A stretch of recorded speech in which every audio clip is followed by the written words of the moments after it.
সুপ্রিয় শিক্ষার্থী বন্ধুরা, গত পর্বে আমরা হোম মেনুর ফন্ট কালার পর্যন্ত দেখছি। আজকে আমরা এর পরে যে কাজগুলো রয়েছে ওই কাজগুলো দেখার চেষ্টা করব। তো চলুন শুরু করা যাক। তো আমরা প্রথমে মাইক্রোসফট অফিস ওয়ার্ডে চলে আসলাম। তো আমরা ধরেন সাপোজ কিছু একটা লিখে নিলাম, আমি এটারে এখান থেকে কপি করলাম, পেস্ট করে আমি আর অনেকগুলা লাইন করে নিলাম। আজকে আমরা এখানে এই যে ফন্ট অপশনের পর যে অপশনগুলো রয়েছে প্যারাগ্রাফ অপশনের কাজগুলো শিখবো। তো প্যারাগ্রাফ অপশন এখানে একদম প্রথমে আছে বুলেটস। তো আমি চাইতেছি লেখাগুলোর আগে বিভিন্ন বুলেট চিহ্নগুলো ব্যবহার করুন, তাহলে এখানে আগে এগুলোকে সিলেক্ট করে নিতে হবে। তারপর এখানে বুলেটে আসলে আপনি এখানে বিভিন্ন বুলেট চিহ্নগুলো দেখবেন। এখানে আপনি যেটা দিতে চান এখানে আপনি সিলেক্ট করে দিলে ওই বুলেট চিহ্নটা কিন্তু এখানে কিন্তু চলে আসবে।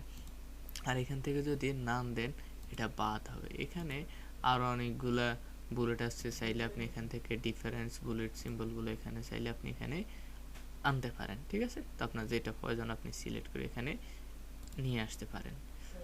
তারপরে এখানে আপনি যদি এখান থেকে যদি নাম্বারিং দিয়ে চান নাম্বারিং দিতে পারেন, এবিসিডি দিয়ে চাইলে এবিসিডি, রোমান চিহ্নগুলো দিয়ে চাইলে রোমান চিহ্ন দিতে পারেন। আবার এখান থেকে নান লেখাতে ক্লিক করলে এটা বাদ হবে। এখন অনেক সময় দেখা যায় নূরভিত্তিক প্রশ্নগুলো তৈরি করতে হয়, সেটা কীভাবে করে? সাপোজ আমি এটা সিলেক্ট করলাম, এখান থেকে এটার মধ্যে নাম্বারিং সিলেক্ট করলাম, আর এখান থেকে আমি সেটটার মতো সিলেক্ট করে নিলাম, এখান থেকে এবিসিডি করে দিলাম। তাহলে দেখেন আমার এটা অলরেডি নূরভিত্তিক প্রশ্নের মতো তৈরি হয়েছে। আর আগের মতো যদি আনতে চাই তাহলে এটার আবার পুনরায় সিলেক্ট করতে হবে, এখান থেকে নান অপশনে ক্লিক করলে এটা আবার আগের মতো আসবে। তারপর এখানে ইনক্রিজিং ডিক্রিজিং, ইনক্রিজিং দিলে আমার লেখাগুলো এদিকে চলে আসবে, আর এখানে ডিক্রিজিং দিলে লেখাগুলো এদিকে চলে আসবে। এই অপশনটার কাজ এখন আমরা দেখবো না।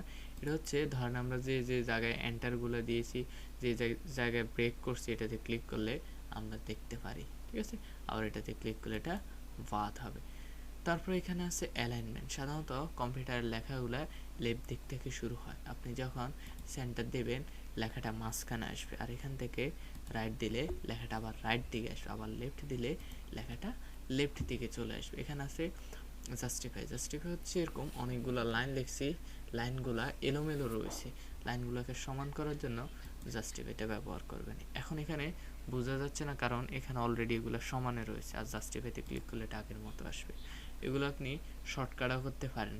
কিবোর্ড থেকে যখন আপনি কন্ট্রোল ই চাপ দিবেন সেন্টার হবে, কন্ট্রোল আর চাপ দিলে রাইট হবে, কন্ট্রোল এল দিলে লেফট হবে, আর কন্ট্রোল জে দিলে জাস্টিফাই হবে, আবার কন্ট্রোল জে দিলে জাস্টিফাইটা বাদ হবে। তারপর এখানে রয়েছে লাইন স্পেসিং। সাপোজ এই লাইন থেকে এই লাইনের মধ্যে একটা কিন্তু গ্যাপ, একটা দূরত্ব রয়েছে, সেই গ্যাপটা আমি চাইতেছি কমাবো অথবা বাড়াবো। তো লাইন স্পেসিংয়ে গেলাম, এখান থেকে এটা দিলে দেখেন গ্যাপটা অনেক বেড়ে গেছে। তো এখান থেকে আমি 1.0 দিলে দেখেন এটা আরও কমে গেছে, চাইতেছি জিনিসটাকে আরও কমাতে। তাও লাইন স্পেসিংয়ে আসলাম, এখানে আমরা একটা অপশন দেখবো line spacing option. Line spacing option আসলে এখানে যে বিফোর রয়েছে 0 ফিট, আফটার রয়েছে 8 ফিট, তো আমি এটা 0 ফিট করে দিলাম, সিঙ্গেল না থাকলে সিঙ্গেল করে দিলাম, ওকে দিলে এটা আরও কমে যাবে। আর এখান থেকে 1.5 মতো দিলে এটা মোটামুটি আগের মতো চলে আসবে। শেডিং, সাপোজ আমি এই লাইনের মধ্যে একটা কালার দেবো, তাহলে সিলেক্ট করলাম, শেডিং থেকে কালার দিলে এই লাইনটার মধ্যে একটা কালার হবে, এটার মধ্যে একটা দেবো, সিলেক্ট করে শেডিং থেকে কালার দিলে এই লাইনটার মধ্যে একটা কালার হবে। এখন এই কালার তো চাইলে আমরা এখানে টেক্সট হাইলাইট কালার থেকেও দিতে পারতাম, তবে টেক্সট হাইলাইট কালার থেকে কালার দিলে শুধু এই টেক্সট যতটুকু ততটুকুই কিন্তু কালার হতো, আর শেডিং কালার থেকে কালার দিলে পুরো লাইন বাই লাইন কিন্তু কালার হবে। কালার না রাখতে চাইলে শেডিং কালার থেকে যখন আপনি নো কালারে ক্লিক করবেন এটা বাদ হবে, এটাও রাখবো না, সিলেক্ট করে শেডিং কালার থেকে নো কালারে ক্লিক করলে এটা বাদ হবে। তারপর এখানে আছে বটম বর্ডার। আমি এই লেখাগুলোর মধ্যে একটা বর্ডার তৈরি করতে চাইতেছি, তাহলে সিলেক্ট করলাম, এখানে অল বর্ডার দিলে একটা বর্ডার তৈরি হবে। এখানে আরও অনেকগুলো অপশন আছে।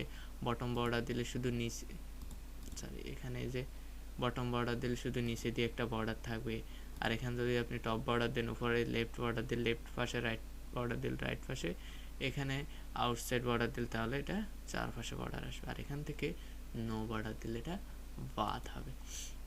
আমি চাইতেছি লেখাগুলোর চারপাশ দিয়ে একটা আর্ট বর্ডার দেব, তাহলে বটম বর্ডার গেলাম, এখানে বর্ডার অ্যান্ড শেডিং অপশনে গেলাম, এখান থেকে আমি এই স্টাইলটা সিলেক্ট করলাম, এখান থেকে এই কালারটা এখানে সিলেক্ট করে দিলাম, ওকে দিলে এটা চারপাশ দিয়ে এরকম একটা আর্ট বর্ডার তৈরি হবে। আবার যদি না রাখতে হয় তাহলে বর্ডার এন্ড শেডিং অপশনে ক্লিক করব, এখান থেকে নান লেখাতে ক্লিক করে ওকে দিলে এটা বাদ হবে। পেজের চারপাশে বর্ডার দিন, তাহলে বর্ডার এন্ড শেডিংয়ে গেলাম, পেজ বর্ডার গেলাম, এখান থেকে আমি যে কোনো একটা স্টাইল সিলেক্ট করলাম, সাপোজ যে কোনো একটা কালার দিয়ে দিলাম, ওকে দিলে এটা চারপাশে একটা বর্ডার আসছে। বর্ডারটা না রাখতে চাইলে আবার বর্ডার এন্ড শেডিংয়ে আসলাম, পেজ বর্ডার থেকে নান লেখাতে ক্লিক করে ওকে দিলে বাদ হবে।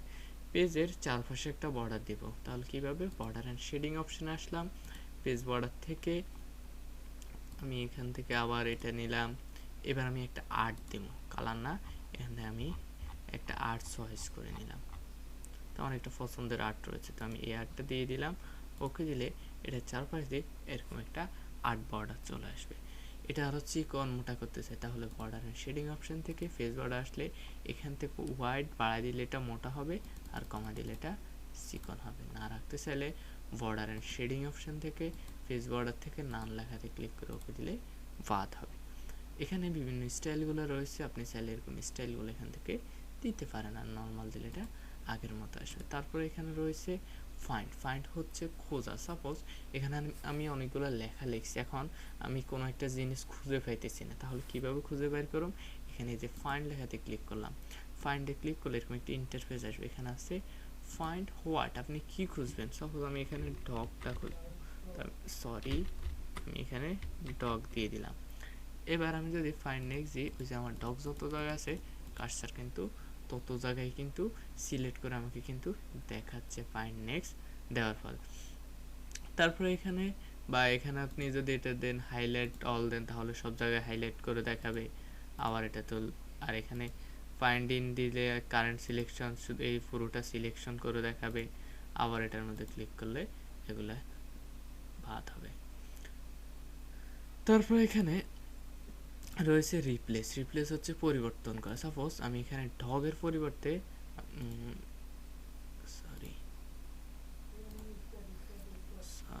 আমি এটা বাদ দিয়ে দিলাম। রিপ্লেস। রিপ্লেস হচ্ছে পরিবর্তন করা। সাপোজ আমি ডগের পরিবর্তে চাইতেছি অন্য কোনো কিছু দিতে, সাপোজ আমি দিলাম ক্যাট। এখন আমি যদি রিপ্লেস দিই,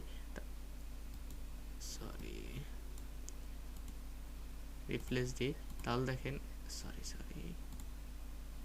আমার অলরেডি এক জায়গায় কিন্তু ডগের পরিবর্তে কিন্তু ক্যাট আছে। এখন আমি যদি রিপ্লেস লেখাতে ক্লিক করি এক জায়গায় করে হবে, আর যদি আমি রিপ্লেস অল লেখাতে ক্লিক করি সব জায়গায় একসাথে কিন্তু ফক্সের পরিবর্তে ক্যাট হবে। আর আগের মতো আনতে চাইলে আবার এখানে আমরা ডগের পরিবর্তে এখানে আমি দিলাম ক্যাট, আর ক্যাটের পরিবর্তে এখানে আমি দিলাম ডগ। এখন আমি যদি রিপ্লেস অল লেখাতে ক্লিক করে ওকে দিই, আমার এটা কিন্তু আগের মতো চলে আসছে। তারপর আছে ঘটু। ঘটুর কাজটা হচ্ছে এরকম, অনেক সময় দেখা যায় আমাদের অনেকগুলো ফেজ নিয়ে কাজ করতে হয়, 100-150 এর চেয়ে বেশি ফেজ নিয়ে কাজ করতে হয়। সাপোজ আমি কন্ট্রোল আর এন্টার চাপ দিয়ে অনেকগুলো ফেজ নিলাম, 14টা ফেজের মতো নিলাম।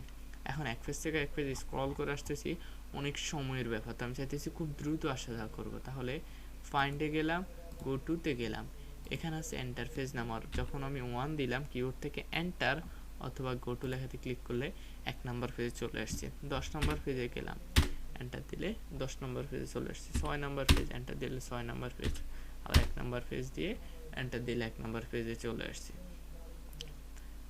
এগুলো আমরা চাইলে শর্টকাটে করতে পারি। ফাইন্ডের শর্টকাট হচ্ছে কন্ট্রোল এফ, আর রিপ্লেসের শর্টকাট হচ্ছে control H, go to shortcut হচ্ছে কন্ট্রোল জি, অথবা আমরা এগুলোর গায়ের উপর রাখি দেখে নিতে। তারপর এখানে আছে সিলেক্ট। সিলেক্ট থেকে যদি আমি সিলেক্ট অল দিই, আমার পুরো লেখাটাই কিন্তু সিলেক্ট হবে। এটা আমরা অথবা কিবোর্ড থেকে কন্ট্রোল এ দিয়ে পুরোটা অল সিলেক্ট করতে পারি। তো আজকের ভিডিও এই পর্যন্তই। আশা করি আপনাদের ভিডিওটি হেল্পফুল হবে। আপনার ভিডিওটি যদি ভালো লাগে লাইক, কমেন্ট, শেয়ার আর কিন্তু সাবস্ক্রাইব করতে ভুলবেন না। সাবস্ক্রাইব করলে পরবর্তী ভিডিওগুলো আপনি খুব তাড়াতাড়ি পাবেন। আল্লাহ হাফেজ। আজকের মতো আমি এখান থেকে বিদায় নিলাম।